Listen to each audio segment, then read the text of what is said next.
बिहार में सियासी जमातें पूरी शिद्दत के साथ दूसरे मरहले के चुनाव की तशहीर में मसरूफ हैं।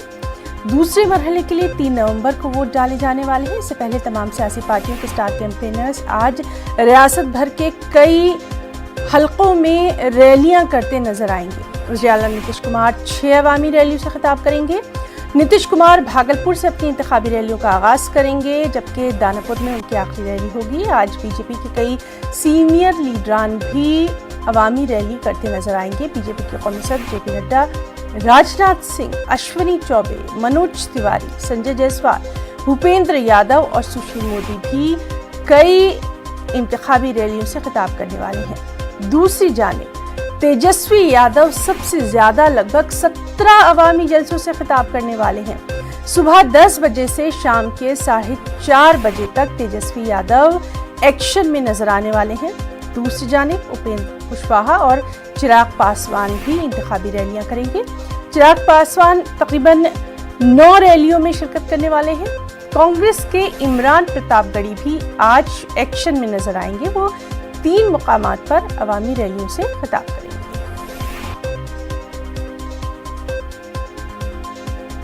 और चलिए रुख करेंगे पटना का। हमारे साथ मौजूद हैं हमारे नुमाइंदे महफूज आलम। महफूज, दूसरे मरहले के लिए पोलिंग होना है और सबसे अहम बात जो हम देख रहे हैं कि तकरीबन तमाम जो सियासी पार्टियां हैं उन्होंने अपनी पूरी ताकत इधर भी झोंक दी है।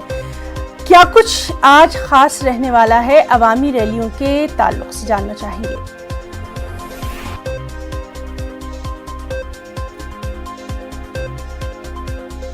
में अब जाहिर है दूसरे और तीसरे मरहले के इंतखाब पर ही तमाम सियासी पार्टियों की नजर है।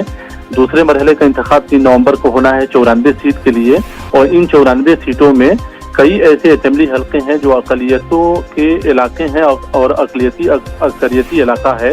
यही वजह है कि तमाम सियासी पार्टियां अब अकलियतों के सिलसिले में भी बात करने लगी हैं। आप देखिएगा तो जेडीयू लीडरों की जानिब से बाकायदा एक मुहिम चलाई जा रही है कि नीतीश कुमार ने अकलियतों के सिलसिलों में काफी काम किया है, तो अकलियतों को रिझाने की भी एक कवायद है।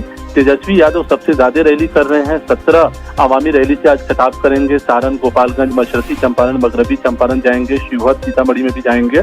तो एक तरह से कहें कि तमाम सियासी दिग्गजों ने अपनी ताकत झोंकी है और अपनी बात और अपने पार्टी के मैनिफेस्टो को लोगों के सामने रखकर वोट मांगने की कोशिश कर रहे हैं।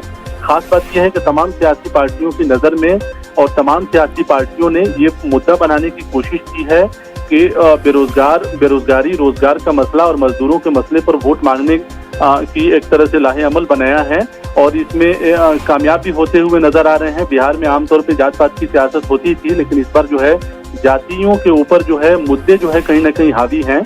आपको ये भी बताएं कि दूसरे मरहले में ही पटना के तमाम असेंबली हलकों में भी इंतखाब होना है, तो पटना के ऊपर भी तमाम सियासी पार्टियों की नजर है। पटना में भी लगातार सियासी पार्टियों के बड़े लीडर और उम्मीदवार लगातार दौरा कर रहे हैं और लोगों को बुनियादी मसले से आगाह कर रहे हैं और बुनियादी सवाल को हल कराने का वादा करके वोट लेने की कोशिश में लगे हुए हैं। कौन कौन सी अहम सियासी शख्सियात हैं जिनकी किस्मत का फैसला इस मरहले में ईवीएम में बंद होना है?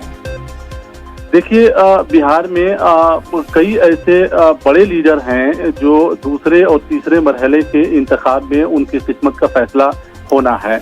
तो जाहिर है तमाम सियासी पार्टियों के दिग्गजों के सामने अपने बड़े लीडरों को बचाना भी एक बड़ा चैलेंज है। साथ साथ अपनी जीती हुई सीटों को बरकरार रखना भी एक चैलेंज है और अपनी जीती हुई सीटों के अलावा भी कुछ नई सीटों में इजाफा करने का भी चैलेंज है।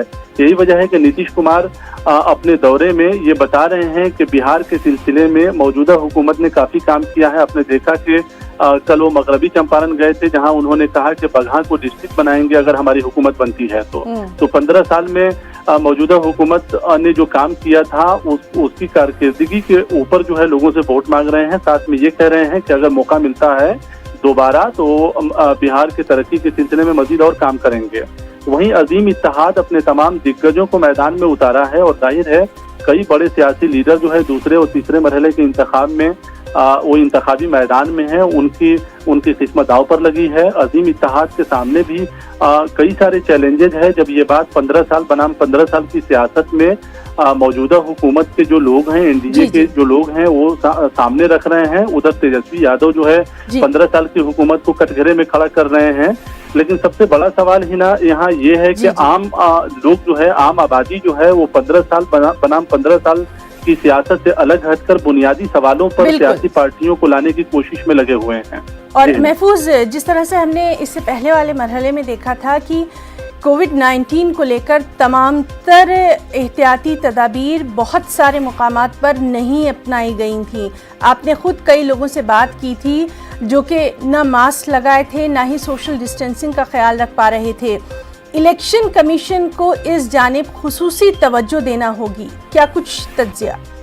देखिए, इस बार इलेक्शन कमीशन की जानिब से दूसरे और तीसरे मरहले में खास तौर से तरजीह दिया जाएगा, क्योंकि पहले मरहले के इंतखाब में जो तस्वीरें निकलकर सामने आई है वो काफी चौंकाने वाली है। कई ऐसे मकामात थे जहां सोशल डिस्टेंसिंग और कोविड-19 के गाइडलाइन को फॉलो नहीं किया गया था। दूसरे और तीसरे मरहले के इंतखाब में ये कोशिश होगी कि कोरोना के गाइडलाइन को लोग फॉलो करें, और ये अपील जो है सियासी पार्टियों की जानिब से भी की जा रही है। यही वजह है कि जब रैली करने जा रहे हैं बड़े लीडर, चाहे वो नीतीश कुमार हो या तेजस्वी यादव हो, चिराग पासवान हो या उपेंद्र कुशवाहा हो, तो ये अपील साथ साथ की जा रही है कि लोग जो है कोरोना के गाइडलाइन को फॉलो करते हुए रैलियों में शिरकत करें। ये इस बात की दलील है कि जब लोग जाएंगे इंतखाबात के दिन, जब पोलिंग बूथों पर जाएंगे, तो साथ साथ कोरोना गाइडलाइन को भी वो फॉलो करेंगे। लेकिन ये आसान नहीं होगा कि कोरोना गाइडलाइन को इंतजामिया की जानिब से फॉलो कराया जाए। हालांकि ये कोशिश की जा रही है, अपील भी की जा रही है कि लोग जो है कोरोना की मुद्दते कार में उस गाइडलाइन को फॉलो करें ताकि किसी तरह का कोई मसला पेश नहीं आए। जी महफूज, देखना अहम होगा कि आज दिन भर क्या कुछ सियासत रहती है, खासतौर से अवाम से जब तमाम सियासी लीडरान मुखातिब होंगे तो वो क्या कुछ वादे करेंगे, क्या कुछ दावे करेंगे। बहुत बहुत शुक्रिया आपका तमाम तर तफसील के लिए।